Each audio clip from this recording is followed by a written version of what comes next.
Hello दोस्तों, this is डेलाशो। आई बात करते हैं निफ्टी फिफ्टी इंडेक्स के बारे में।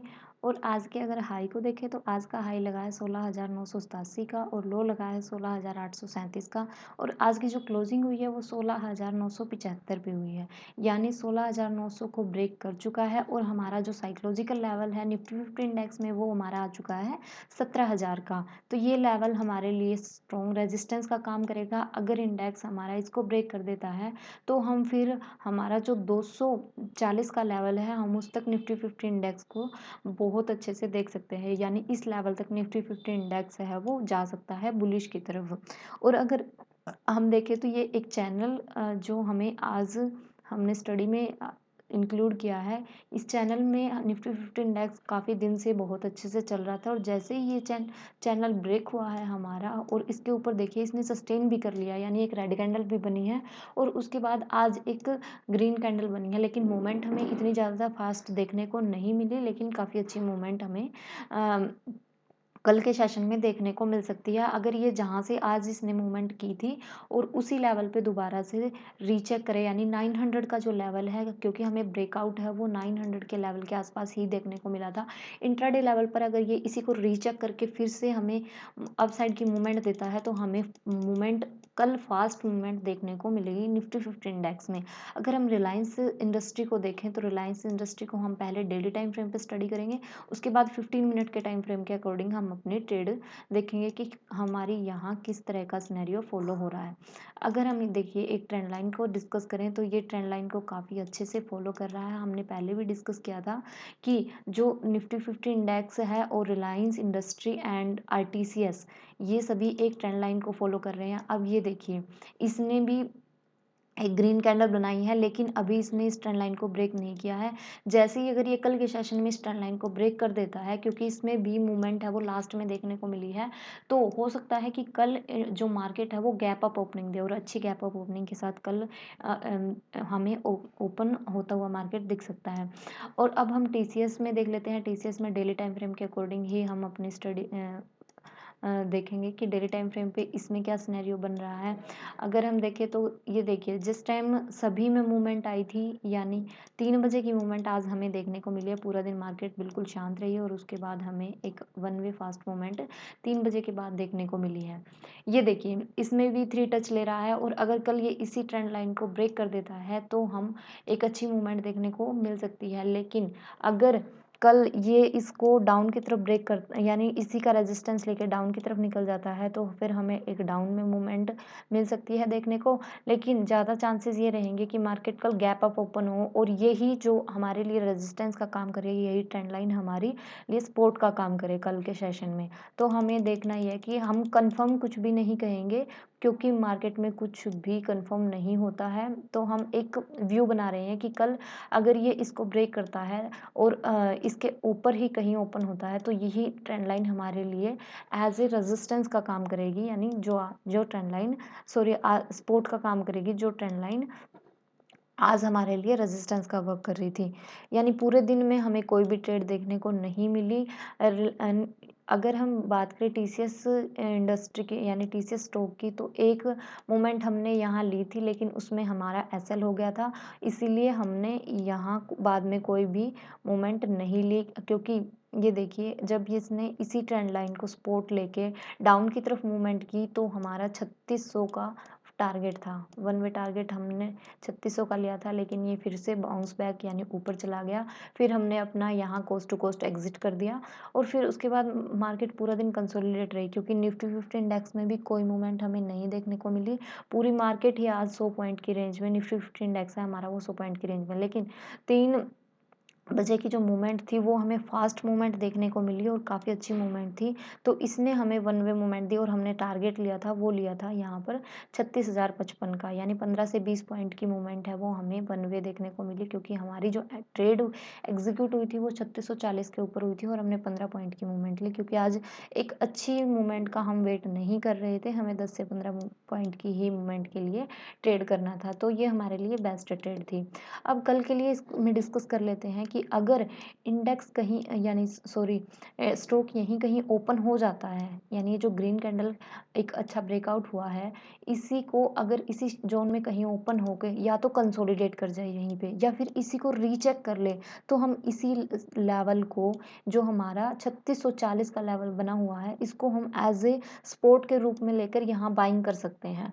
और अगर यहाँ से डाउन की तरफ ब्रेक कर देता है, तो हमें यहाँ थोड़ा वेट करना होगा कि कोई सिग्नल कैंडल बने, या तो सिग्नल कैंडल बने या हमें कोई ऐसा सिग्नल मिले रिजेक्शन के साथ, यानी 15 मिनट की कोई कैंडल हमें ऐसे रिजेक्ट करके अप से डाउन टू यहाँ से कोई रिजेक्ट करके डाउन की तरफ आए, फिर हमें अच्छी मूवमेंट देखने को मिलेगी डाउन की तरफ।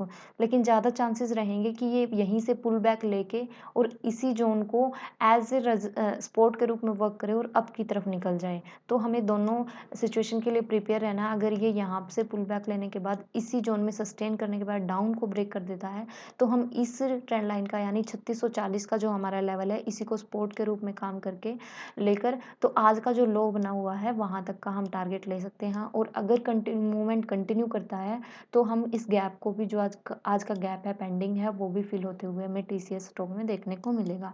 अब रिलायंस इंडस्ट्री को 15 मिनट के टाइम फ्रेम पे स्टडी कर लेते हैं कि आज इसमें एक अच्छी मूवमेंट हमें देखने को नहीं मिली। 3 बजे की जो मूवमेंट थी वो सभी स्टॉक यानी हमारे टीसीएस में और निफ्टी में हमें देखने को मिली, लेकिन रिलायंस में कोई भी मूवमेंट, इंडस्ट्री में कोई मूवमेंट नहीं थी। तो हमारे लिए ये एक अच्छा जोन बना हुआ है। अगर हम ऊपर से बात करें अपसाइड की तरफ से, तो हमारे लिए एक हॉरिजॉन्टल लाइन आ रही है और नीचे से एक ट्रेंड लाइन भी फॉलो हो रही है। ये देखिए, ये जो आज का जो पूरा मूवमेंट है इसी ट्रेंड लाइन पे होल्ड था।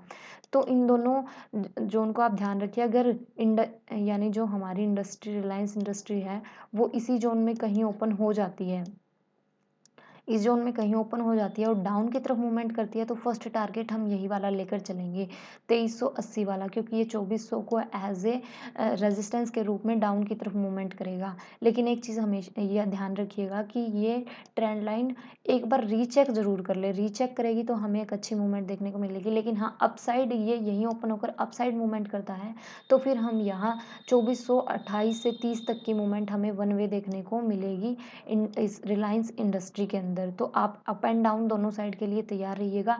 और अगर डाउन में ये अपने लो को, यानी जो कल का लो, आज का जो लो लगा हुआ है, इसको ब्रेक कर देता है, तो ये जो गैप है ये फिल होते हुए हमें अच्छे से देखने को मिल सकता है। फिर हम 2350 का लेवल भी रिलायंस इंडस्ट्री में देखने को मिल सकता है।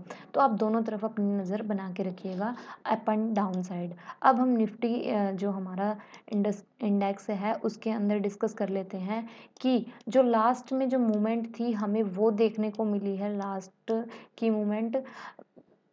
एक चीज़ और ये देखिए, कल हमने एक ट्रेंड लाइन ड्रॉ की थी कि अगर ये इसी ट्रेंड लाइन के आसपास इसी को सपोर्ट एंड रेजिस्टेंस के रूप में वर्क करता है, तो हम इसी का एसएल डालकर यहाँ ट्रेड कर सकते हैं।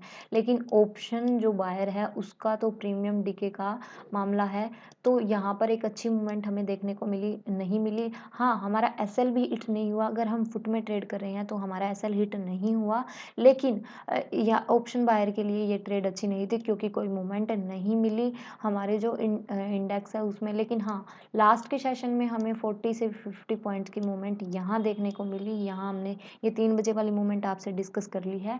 तो कल हमारे लिए जो सिनेरियो रहेगा वो यही रहेगा कि आप इस जोन में नज़र बना के रखिएगा, यानी 940 का जो लेवल है, 900 से 940 का जो लेवल है, अगर इंडेक्स यहीं कहीं यानी इसी जोन में कहीं ओपन हो जाता है, इसी के ऊपर, ये जो हम एक बार हॉरिजॉन्टल लाइन ड्रॉ कर लेते हैं यहाँ पे, इस हॉरिजॉन्टल लाइन के पास यहाँ कहीं ओपन हो जाता है, यानी हॉरिजॉन्टल लाइन के आसपास कहीं ओपन कर देता है।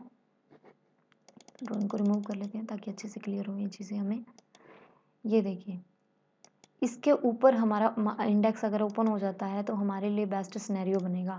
अगर ये इसके ऊपर 1-2 कैंडल सस्टेन कर दे, यानी 5 मिनट की 2-3 कैंडल भी सस्टेन कर देता है और फिर ये अपसाइड निकलता है, तो हम फिर 17,000 को निकलने का वेट तो एक बार ज़रूर करेंगे। लेकिन अगर ये 940 को पुल बैक यानी यहीं से एक रिजेक्शन कैंडल के साथ अप जाता है, तो 17,000 तक हम एक मूवमेंट ले सकते हैं यहाँ पर छोटी-सी, क्योंकि ये मूवमेंट हमें फ़ास्ट देखने को मिलेगी। और अगर इसी पर सेलर हैवी हो जाते हैं, क्योंकि यहाँ पर सेलर हैवी हैं, हाँ, लास्ट के सेशन में हमें बायर हैवी होते हुए दिखे हैं। इस ज़ोन से अपसाइड काफ़ी दिन से निकलने नहीं दिया जा रहा है, यानी ये देखिए, बार-बार इसी ज़ोन में आकर इंडेक्स है वो हमारा सपोर्ट एंड रेजिस्टेंस के रूप में काम कर जाता है। तो काफ़ी दिन से इस ज़ोन के नीचे ही हमारा इंडेक्स है वो ट्रेड कर रहा है। तो आज ये ब्रेकआउट देखने को मिला है, तो हमें 17,000 तक का फर्स्ट टारगेट, अगर 950 से हम 50 पॉइंट की मूवमेंट वन वे देखने को मिल सकती है। अगर ये इसी लेवल को रिजेक्ट करके एक रिजेक्शन कैंडल के साथ अप जाता है, तो हमारी ट्रेड तुरंत एग्जीक्यूट होगी और हमें यहाँ वन वे मूवमेंट भी देखने को मिलेगी, जो हमारे लिए काफ़ी फ्रूटफुल रहेगी। और अगर यही ज़ोन एज ए सपोर्ट नहीं, एज ए रेजिस्टेंस के रूप में वर्क कर जाती है, यानी डाउन की तरफ मूवमेंट होती है, तो हमें यहाँ फिर थोड़ा सा वेट करना होगा, यानी पुल बैक का। और इस लेवल में सस्टेन होने दीजिएगा। फिर आप इस ज़ोन का, यानी जो हमारा 40 का लेवल है, इसको एज ए रेजिस्टेंस के रूप में लेके फिर डाउन की एक अच्छी मूवमेंट का हम वेट कर सकते हैं। और जो डाउन में गैप पेंडिंग है, अगर ये इसी ज़ोन में कहीं सस्टेन हो जाता है थोड़ी देर और फिर डाउन की मूवमेंट करता है, तो हमारा ये जो 200 पॉइंट का गैप है, ये हमें फिल होते हुए काफ़ी अच्छे से देखने को मिल सकता है। और अगर हम अपसाइड की बात करें, तो छोटा सा हल्का सा गैप है वो हमारा अपसाइड भी पेंडिंग है। अगर मूवमेंट काफ़ी फास्ट होती है, तो हम 17,050 तक भी निफ्टी 50 इंडेक्स में जा सकते हैं। आई होप सो आपको ये सारी चीज़ें क्लियर हो गई होगी। मिलते हैं अगले लर्निंग सेशन में। Thank you so much. God bless you. Take care. एक चीज़ और मैं आपको कहना चाहूँगी, अगर आज की तरह ज़्यादा गैप अप या गैप डाउन ओपनिंग हो जाए, तो आप वेट कीजिएगा और हो सके तो थर्ड जोन में अपनी ट्रेड ही बनाइएगा। फर्स्ट जोन में अपनी ट्रेड एग्जीक्यूट करने का मत सोचिएगा, क्योंकि एसएल वहाँ ज़्यादा होने के चांसेस रहते हैं। आज भी हमारे साथ यही हुआ था। मार्केट बहुत ज़्यादा गैप अप ओपन हुई थी, तो वहाँ हमारा मॉर्निंग का सेशन पूरा वेट का था, यानी हमें वेट करना था। फिर हमें थर्ड जोन में एक अच्छी मूवमेंट देखने को मिली है। तो आप इस चीज़ का भी ध्यान रखिएगा। Thank you so much. God bless you.